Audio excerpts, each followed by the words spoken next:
खा ले हम धमक काटा ले आ जाएंगे तो स्पेशल। फाइनली साक्षी लोगों की गाड़ी भी आ चुकी है और ये रही साक्षी की थैले बोदली। ये देखो बसंत ऋतु का आगमन भी हो रहा है, तो हमारे चारों ओर बहुत सारे फूल खिले हुए हैं, फ्योली के, बुरांस के और बहुत सारे फूल। कमेंट करके जरूर बताना आपको मेरी मेहंदी कैसी लगी, ठीक है? क्योंकि आज मेरे पास कुछ काम था नहीं करने को और मैं दिन में सो गई थी, वो मेरे पास टाइम पास करने के लिए कुछ भी नहीं था, मैं फ्री थी तो मैंने अपने हाथों में मेहंदी लगाई है। ये देखो, और ना अभी ये रची भी नहीं है बिल्कुल भी। तो मैं यहाँ पे घरिया की फसल हुई पकने लग गई है और इस वाले खेत में है घरिया और जौ। तो ये देखो, ये कुछ ऐसे बीज जाता है कुछ दिनों तक, उसके बाद जब वो सब चले जाते हैं इतना बुरा लगता है। और अब हम घर में सिर्फ 5 ही इंसान रह गए हैं। ये देखो यहाँ पे साक्षी आ गई है और अपना कुटेरा वाला बैग भर दिया है इसने। ये देखो हाँ, ये देखो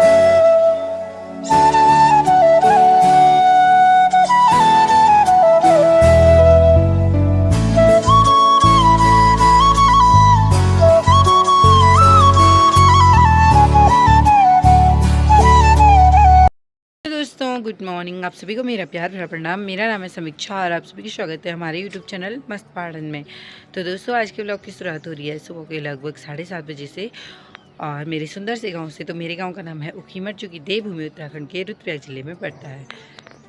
अभी आप चारों तरफ का मौसम देख सकते हो, ठीक सामने से धूप आती है और हमारे यहाँ धूप काफ़ी लेट में आती है, लगभग 9 साढ़े 9 बजे, और वहाँ से अभी आ चुकी है। लेकिन आज बहुत हल्की हल्की धूप लगी हुई है और यहाँ देखो चारों ओर का मौसम आजकल बहुत हरा भरा हो रखा है। दोस्तों अब धीरे धीरे बसंत ऋतु का आगमन भी हो रहा है, तो हमारे चारों ओर बहुत सारे फूल खिले हुए हैं, फ्योली के, बुरांस के और बहुत सारे फूल। तो वो चारों ओर आजकल हरा भरा सुंदर सा हो रखा है। तो अभी थोड़ी देर पहले हम उठ चुके हैं और अभी हमारी पैकिंग वगैरह भी हो चुकी है।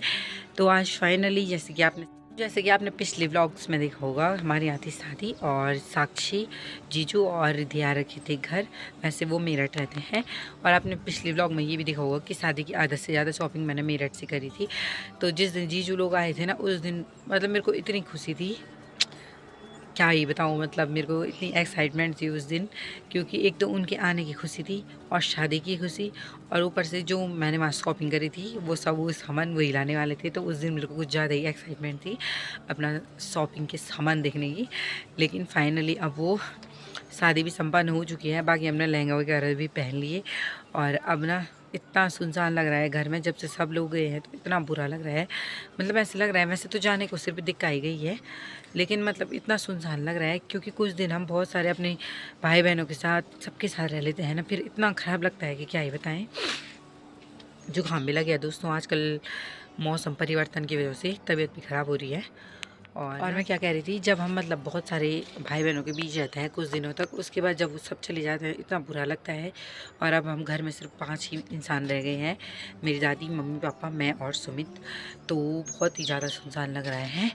और बाकी आजकल तो हम थोड़ा बहुत एडजस्ट कर रहे थे, क्योंकि मतलब दिक्कत भी बार बार आती जाती रहती है और साक्षी भी आ ही रही थी जब तक घर थी। और ना अब तो फाइनली साक्षी भी मेरठ जा रही है और दिक्कत भी अब अभी तो आएगी फ़िलहाल, लेकिन धीरे धीरे अब जब शादी हो चुकी है तो अपने घर की जिम्मेदारी भी संभालनी है और 1 साल तक तो आएगी जाएगी, लेकिन उसके बाद भी धीरे धीरे उसका आना जाना भी थोड़ा थोड़ा कम ही हो जाएगा, 1 डेढ़ महीने में आएगी। वैसे तो आजकल वो आ ही रही है और अब साक्षी भी पता नहीं कब आएगी, फ़िलहाल तो जा रहे हैं तो बहुत बुरा लग रहा है। तो अभी हम ना साक्षी लोग अपने ससुराल से तैयार वायार होके आ चुके हैं, तो अभी हम उनको भेजने जाएंगे रोड में तक, तो चलते हैं और आपको भी ले चलते हैं, ठीक है? तो दोस्तों अभी लगभग 7:55 हो चुके हैं, मतलब 7:45 बज चुके हैं और यहाँ पे मैं ना कट्टा लेके जा रही हूँ रोड तक। तो इस कट्टे में हमने साक्षी के लिए बहुत सारा सामान भर रखा है, साक्षी के लिए और राय वाला मतलब मौसी लोगों के लिए। तो ना साक्षी के लिए हमने इसमें छोटे छोटे कुटेरे कर रखे हैं, और कुटेरे बोलते हैं जैसे हम प्लास्टिक की पन्नी होती है उसमें हम कुछ कुछ सामान रखते हैं ना, उसको बोलते हैं कुटेरे, ठीक है? तो दोस्तों यहाँ पे अभी मैं पहुँच चुकी हूँ माथाकुड़ा में, और यहाँ पे देखो मेरी बुनी दादी ने भी साक्षी के लिए एक कुटेरा बना रखा है। तो पालक रख रखा है इस थैले में, तो इसी को बोलते हैं कुटेरा, ठीक है? इसमें जैसे इस प्लास्टिक की पन्नी में ऐसा कुटेरा बना के रखते हैं, तो इसको बोलते हैं कुटेरा।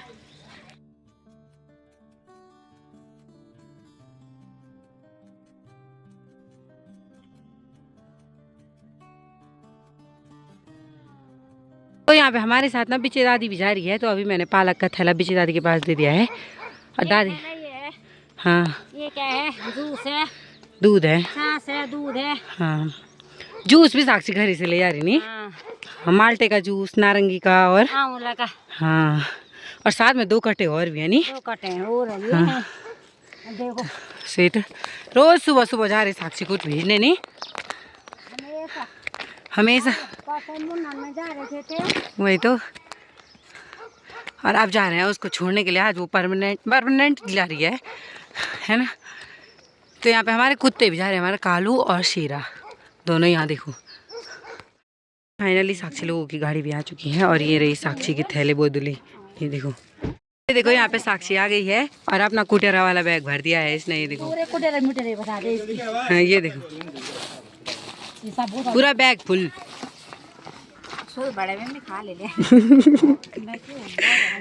हम धमा कट्टा ले आ जाएंगे तो स्पेशल साक्षी स्पेशल कट्टा। और यहाँ पे देखो हमारी मुँह खूबसूरत है।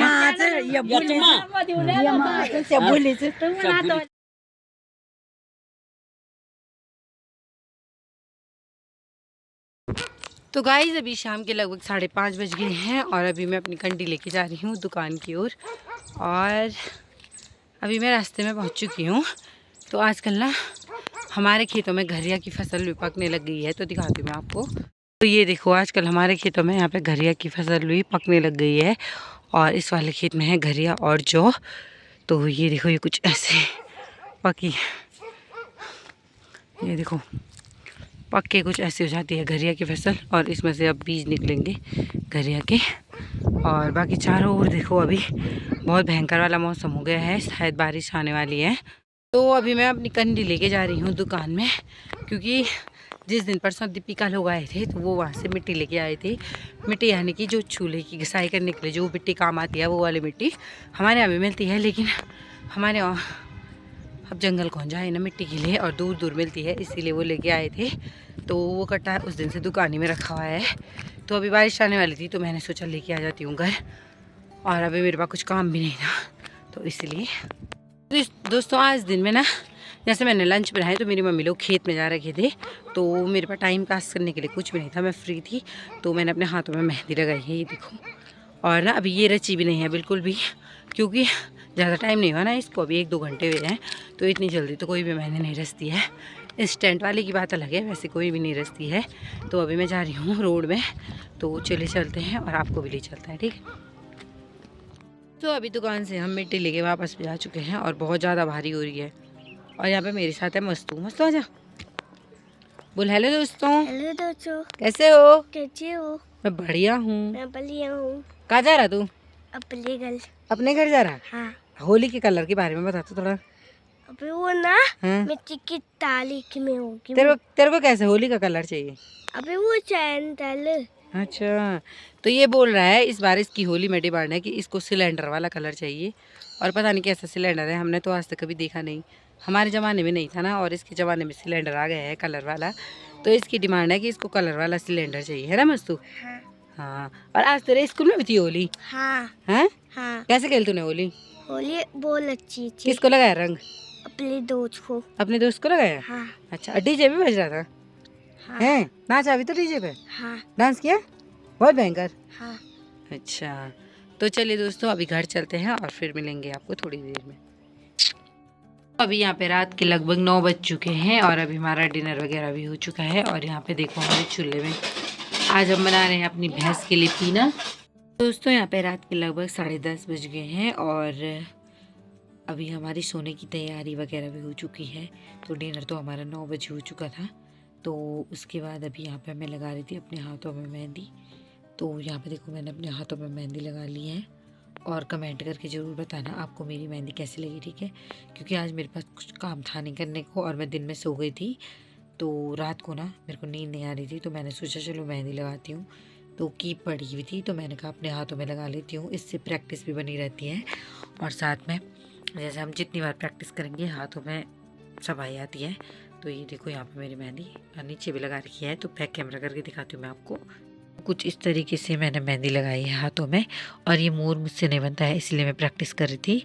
बहुत अच्छा बना है, लेकिन अभी इसमें से कुछ मेहंदी झड़ गई है ना, और ये आगे लगाते लगाते सूख भी गई है। और ये देखो कुछ ऐसी है, तो कमेंट में ज़रूर बताना आपको मेरी मेहंदी कैसी लगी, ठीक है। ये देखो दोस्तों, मेहंदी लगाने के बाद मुझे नींद तो नहीं आई, लेकिन बहुत भयंकर वाली थकान लग गई है और कमर दर्द भी हो रहा है। तो इसी के साथ मैं आज के ब्लॉग को यहीं पे समाप्त करती हूँ। मिलती हूँ आपको एक नेक्स्ट ब्लॉग के साथ, तब तक के लिए बाय बाय दोस्तों। जय देवभूमि उत्तराखंड।